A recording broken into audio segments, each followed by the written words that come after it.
it's Joel, and I wanted to do a short video today, or short-ish, called Demystifying Jung. Because I get a lot of questions about Carl Jung. Every time I post a video, somebody says, well, I really like this idea you shared that comes from Jungian thought. Could you tell me what Jungian thought's about? Or I really like this thing about Carl Jung you mentioned. Could you tell me what to read or what to do? That's a really big question, because Carl Jung's a really big guy. He's a contemporary of Freud. He has kind of a falling out with Freud. Like most everybody, that Freud decides that, Adler and Reich, that they're going to be his legacy, and then he later has a falling out with them and gets rid of them. So they're not talking by the end of their life, but at the beginning, Carl Jung is in touch with Freud and part of his circle. If you touch on him at all in your Psychology 101 class, it'll be to hear that he was this idea of the collective unconscious, or that he had this idea of archetypes, and then they kind of move on. But there's a lot to that kind of thinking, and even though you probably don't talk about him a ton in psychology, he influences an enormous body of thought. So when you're talking about what Jung is, there's kind of what he did during his lifetime, which is a lot. Not all of it is even published now. I think the last figure that I heard was that they've only published about 30% of what he wrote. A couple of years ago, they came out with the Red Book, which was his deep personal spiritual journey and active imagination and kind of art. And he didn't want that to come out during his lifetime, because he wanted to be seen as a serious scientist, a serious doctor, and for his ideas to be taken seriously. And so his more kind of woo-woo personal spiritual things he kept private. But then that is very influential, this idea of active imagination. So, I mean, I'll try and break it down into a couple of parts, and then where those parts go into the world, and kind of give you some direction if you're interested in part of his thinking and what to do. So the big idea that Jung comes up with, I mean, one of the two major cardinal insights that he makes is that the thing that we attack externally is actually a part of our deep unconscious self. And so we have a shadow, and the shadow are all the things that I carry around with me that I don't like, that I'm repressing. And because I'm repressing those things and I can't stand them, my ego is repressing my shadow, I attack them externally, or I judge them externally. I react violently. To find the shadow, you follow emotion. Maybe when somebody's greedy, or somebody's judgmental, or somebody's bad, you're supposed to have a little bit of a reaction to that. But if it's this much, you're maybe looking at shadow projection there. And so what you have with this idea of Carl Jung and the shadow is you get into this idea that you have to go back into your shame, back into your own sense of inferiority, in order to be whole, in order to find your whole self. When you go back into that labyrinth, though, the problem is you are still the same age you were at that point in your life. I like to tell patients we have all of these places in childhood that we learn, I can't go back there. If I go back there, I'll die. And it's things like, a place where I feel unlovable, a feeling of if I lose control, then it's going to be the end of the world, or a feeling that, if anyone really sees me, if I really let the guard down and they see inside me, that's bad and shameful. They're going to see something they don't like, and they'll judge me. It's going back into those places, it's not an intellectual journey. It's a deeply emotional one in your body, brain, and your kind of deep emotional awareness. I mean, we can talk a lot about this stuff, but we really have to go back in and re-experience it. And that's shadow work, going back into these places where we didn't think that we could survive, that we try and turn off. Our life becomes this construction of running from. I'm going to turn it off by eating, I'm going to turn it off by drinking, I'm going to turn it off by exercise, by work, by dating. And when we let those protective parts go, we can go into these places where we didn't think that we could survive, and we can learn that we can master them, that we can reclaim these damaged pieces of ourselves, and we can be whole. I mean, shadow projection, if you never eat the shadow, if you never really dissolve your ego and become something that can hold it, then what's happening is it's getting projected all the time onto other people. So if I have maybe I have an abusive father who's kind of a narcissist and teaches me that vulnerability is bad, shame is bad, anyone who's weak is bad, it teaches me to disown my own vulnerability, then I may hate my vulnerability so much, I might despise that so much, that I repress it and I attack it externally. I hate vulnerable groups of people. Anytime anyone's vulnerable or sad or getting hurt, like that's their fault, they didn't try hard enough, they're weak, and I despise it. And that comes out throughout my life where I'm reacting to that. Now, the point of Jungian channel work is to let go of what you are right now. Because if you're able to let go of what you are right now and dissolve that ego, you're able to become something bigger and grow that can actually hold your shadow.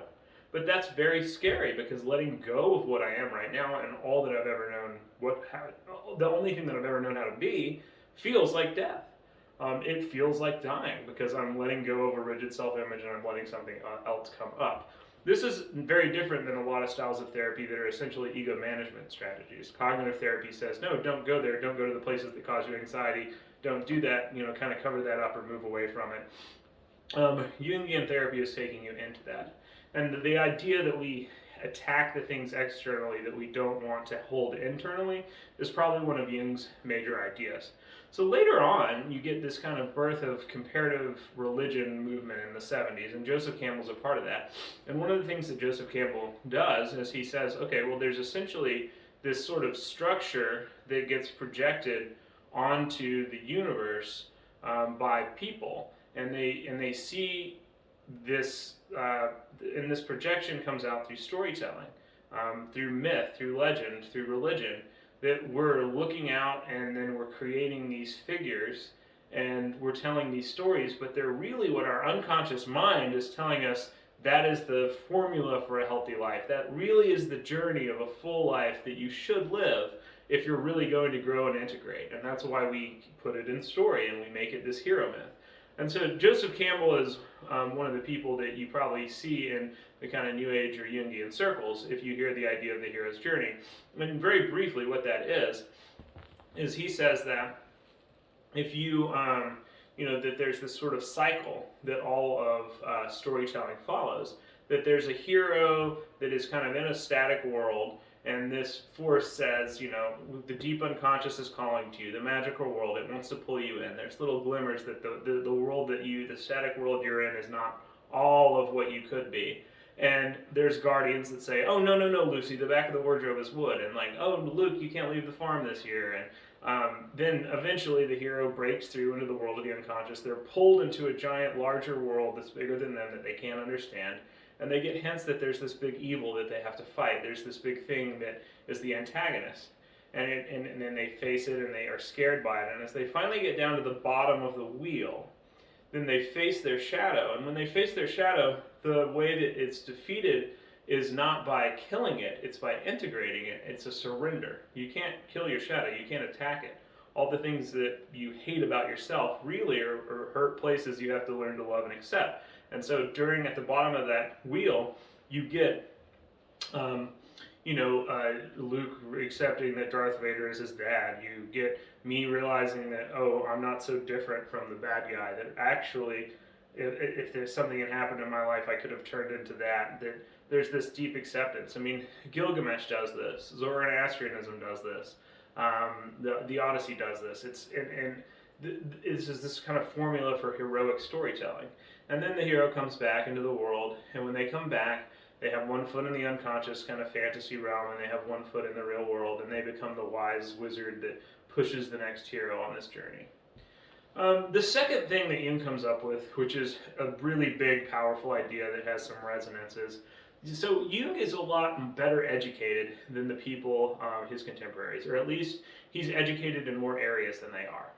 Like Adler, Reich, Freud, like they're doctors, they're medical, and they're looking at the brain through this lens of neurology and where consciousness is held in these tension spots and neuroses. But that language is generally where their education is. Jung comes from a relatively wealthy family. He's trained in ancient history, he's trained in mythology, he's trained in religion, he's trained in socio and political thought.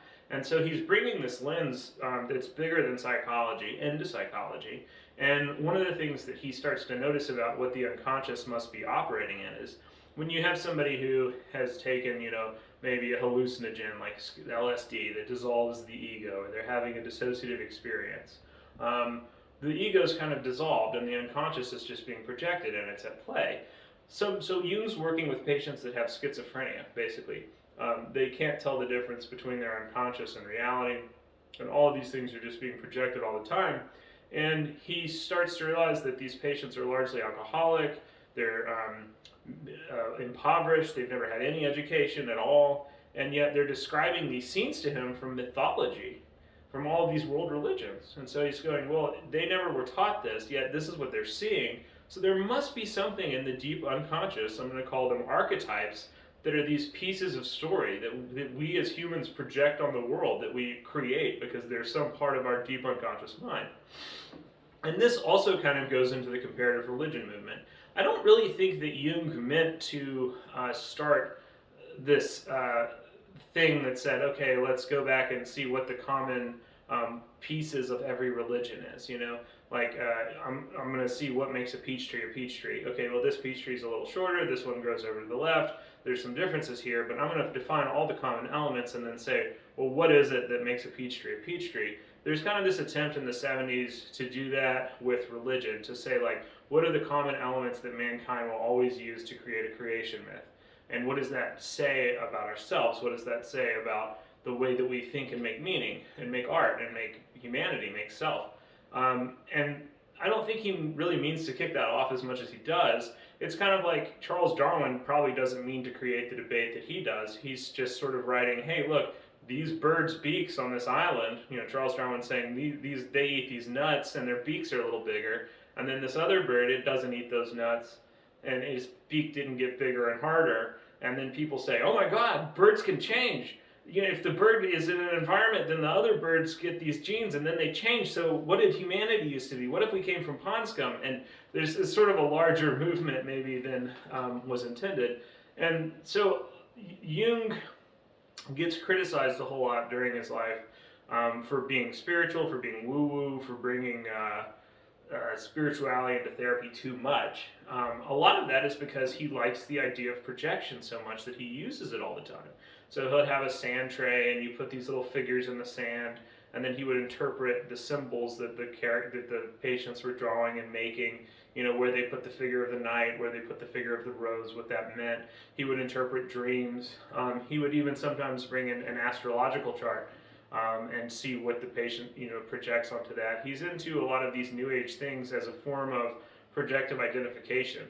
And so Jungian analysts, if you're going to be in a very traditional Jungian school, when they're looking at a myth or a fairy tale or a legend, they're seeing that as not just a historical story with a beginning, middle, and end, but that all the characters in these fairy tales are actually pieces of the psyche. They're pieces of the same mind.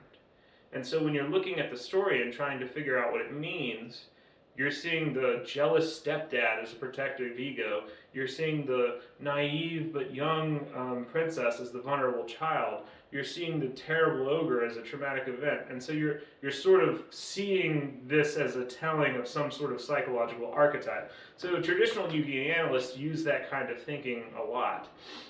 Because Jungian thought is so much about going in and discovering this deep sense of self and continuing to grow.